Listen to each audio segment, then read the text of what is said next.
David et Goliath du Caravage nous offre une représentation visuelle d'un passage bien connu du premier livre de Samuel, chapitre 17.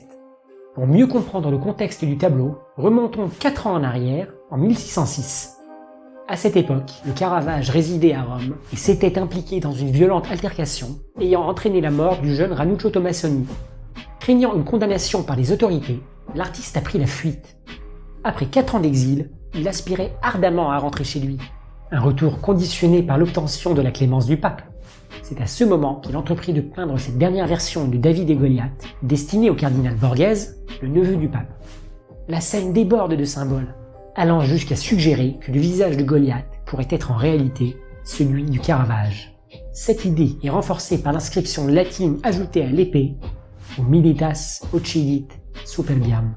L'humilité abat l'orgueil. La démarche du Caravage est calculée et stratégique. Lorsque le cardinal Borghese découvrira le tableau, il reconnaîtra immédiatement le visage du Caravage, ainsi que l'inscription gravée sur l'épée. Comprendra-t-il alors que l'artiste regrette ses actions passées? Peut-être que cette démonstration d'humilité le touchera et l'incitera à plaider en sa faveur auprès du pape.